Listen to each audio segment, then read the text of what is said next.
नमस्कार दोस्तों, आप सभी का हमारे YouTube चैनल में बहुत बहुत हार्दिक स्वागत है। देखिए, आज बात करेंगे हम यूपीएससी के बारे में। यूपीएससी क्या होती है? यूपीएससी भारत की सबसे कठिन परीक्षा मानी जाती है। क्या सबसे कठिन परीक्षा मानी जाती है? बहुत सारी परीक्षाएं हैं इंडिया के अंदर, लेकिन सबसे जो कठिन परीक्षा है वो यूपीएससी की मानी जाती है। इसमें क्या होता है, यूपीएससी नाम की जो संस्था है, ये संस्था पूरे देश में परीक्षा का आयोजन कराती है और आयोजन कराने के बाद इसमें पूरे देश से लगभग 10 से 11 लाख युवा इसमें फार्म भरते हैं और फार्म भरने के बाद लगभग मात्र 1% विद्यार्थी इसमें सफल हो पाते हैं। और सफल होने के बाद उनके लिए ये यूपीएससी है, ये 3 स्टेप में अपनी परीक्षा पूरी करती है। 3 मतलब चरणों में। पहला इसका चरण होता है प्रीलिम्स, और दूसरा होता है इसका मेन एग्जाम, और तीसरा होता है इंटरव्यू। इन तीनों चरणों को पूरा करने के बाद जो अभ्यर्थी पूरा कर लेते हैं उनके लिए यह संस्था ट्रेनिंग करने के लिए मंसूरी उत्तराखंड में जो है वहाँ पर ट्रेनिंग के लिए भेजती है। और ट्रेनिंग करने के बाद इनके लिए एक आईएएस ऑफिसर बन पाते हैं, जिसके लिए हम डीएम या जिलाधिकारी बोलते हैं। अब देखिए, बात करेंगे कि इसका मतलब सिलेक्शन कैसे कैसे क्या होता है।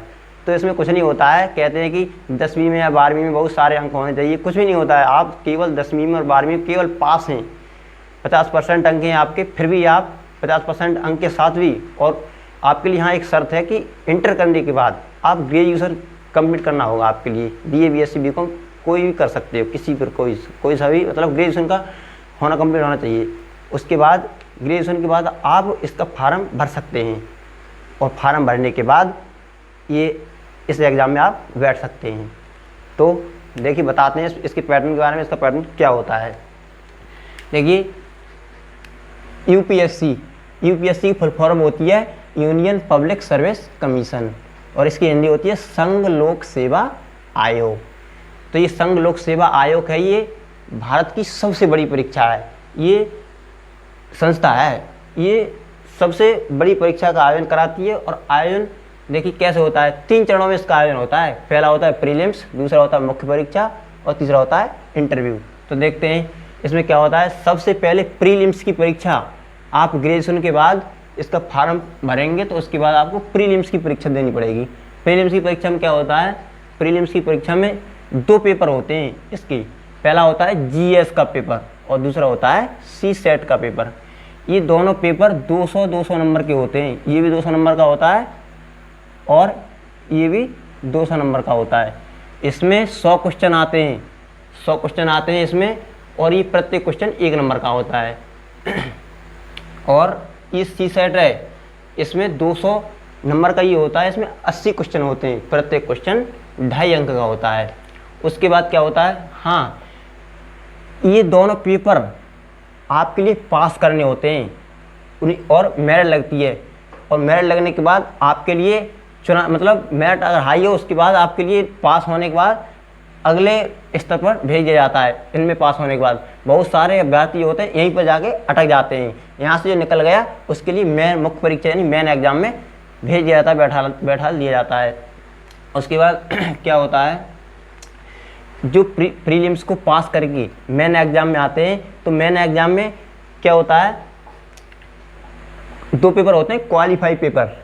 जी आपके लिए केवल इसमें पास होना होता है। क्या होना होता है, पास। इनमें कोई परसेंटेज या मेरिट नहीं बनती है, केवल पास होना होता है। ये 2 पेपर होते हैं दोनों इंग्लिश के। ये इंग्लिश मतलब इंडियन लैंग्वेज, और ये आपके मतलब इंडियन लैंग्वेज कोई सी भी भाषा के आधार पर ही होता है। और ये मतलब होगा सब टोटल इंग्लिश में ही दोनों पेपर। उसके बाद होते हैं वैकल्पिक विषय 2, मतलब एक वैकल्पिक विषय होता है, उसके 2 पेपर होते हैं। जैसे कि आपने हाई स्कूल या इंटर में जो भी आपका इंटर मतलब सब्जेक्ट रहा है, या ग्रेजुएशन आपने इस विषय से किया है, आपका ये फेवरेट सब्जेक्ट है, तो आप उसके लिए वैकल्पिक के तौर पर ले सकते हैं। उसके 2 पेपर होते हैं, आप कोई सा भी सब्जेक्ट ले सकते हैं।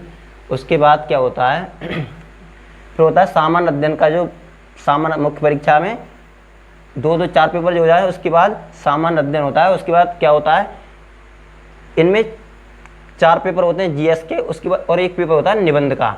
इसमें निबंध का जो पेपर होता है वो होता है 250 नंबर का। कितने का होता है? 250 अंक का, 250 अंक का होता है। उसके बाद जीएस का जो फर्स्ट पेपर होता है वो भी 250 अंक का होता है, और जीएस सेकंड थर्ड, हाँ सेकंड, ये भी 250 अंक का होता है, और जीएस थर्ड ये भी, जिस सब पेपर 250-50 अंक के होते हैं। और ये जो थे ये होते हैं 300-300 नंबर के दोनों पेपर, ठीक है। और ये क्वेश्चन है, पेपर हैं, ये भी 250-50 अंक के होते हैं। एक विषय के 2 पेपर होते हैं, ये आपका जो वैकल्पिक विषय है उसके 2 पेपर होते हैं। उसके बाद क्या होता है, आप प्रीलिम्स आपने पास किया, प्रीलिम्स पास के होने के बाद आप सामान्य अध्ययन मतलब मेन एग्जाम बैठेंगे, और मेन एग्जाम बैठने के बाद आप सारे इनमें कंप्लीट होने के बाद सब विषय में पास होने के बाद ही आपके लिए इंटरव्यू के लिए बुलाया जाता है। अगर आप इसमें फेल हो जाते हैं तो आपके लिए इंटरव्यू में नहीं बुलाया जाएगा।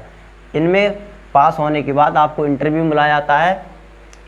इंटरव्यू इसका सबसे तीसरा चरण माना जाता है कठिन इंटरव्यू, और पहला जो प्रीलिम्स है ये कठिन माना जाता है। ये ना, ये सामान्य अध्ययन तो इनके मुकाबले में बहुत ही सरल है, क्योंकि इसमें थ्योरी लिखने के लिए आती है, और इसमें ना जीएस फर्स्ट पेपर में और सीसेट सेकंड पेपर में इनमें क्वेश्चन आते हैं बहुविकल्पीय, और इसमें भारतीय इतिहास, संस्कृति, भूगोल आता है, और इसमें मैथ और रीजनिंग आती है दोनों पेपर में। उसके बाद क्या था, सब कंप्लीट होने के बाद इंटरव्यू बुलाया जाता है। इंटरव्यू कितने नंबर का होता है पता है, 275 अंक का होता है इंटरव्यू। और जो मेन एग्जाम है, ये मेन एग्जाम होता है 1750 अंक का, और 1750 अंक का आपके जीएस पेपर और सीसेट पेपर में जो अंक आए हैं उनका आपकी जो मेरिट बनेगी, अंतिम फाइनल मेरिट, उसमें इनका कोई भी मतलब नहीं है। इनका कोई मतलब नहीं है बिल्कुल ही। आपके जो अंक जुड़ेंगे मेरिट में, वो अंक सिर्फ इनके और इंटरव्यू के जुड़ेंगे, इसका भी कोई मतलब नहीं होता है क्वालिफाई पेपर का। इनके भी अंक आपके पेपर में मतलब मेरिट में नहीं जुड़ेंगे।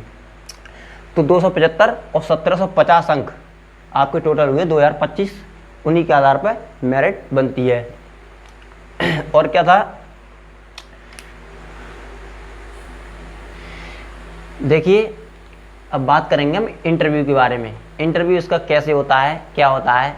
देखिए मेन एग्जाम प्रीलिम्स कंप्लीट होने के बाद इंटरव्यू में जब आप इंटरव्यू देने के लिए जाते हो तो वहाँ पे एक पैनल गठित होता है। उस पैनल में 6 या 7 लोग बैठे हुए होते हैं, और वे आपसे तरह तरह के बहुत गलत सलत का, वैसे मतलब बहुत सब तरह के वो सवाल करते हैं, जिसका आपके लिए बहुत ही हिम्मत के साथ जवाब देना होता है।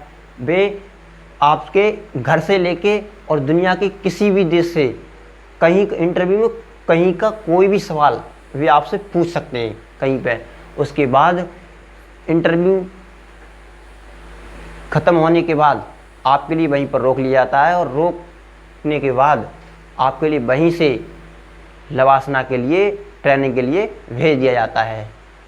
तो तब आप एक आईएएस ऑफिसर बन पाते हैं। चलिए मिलते हैं अगली वीडियो में।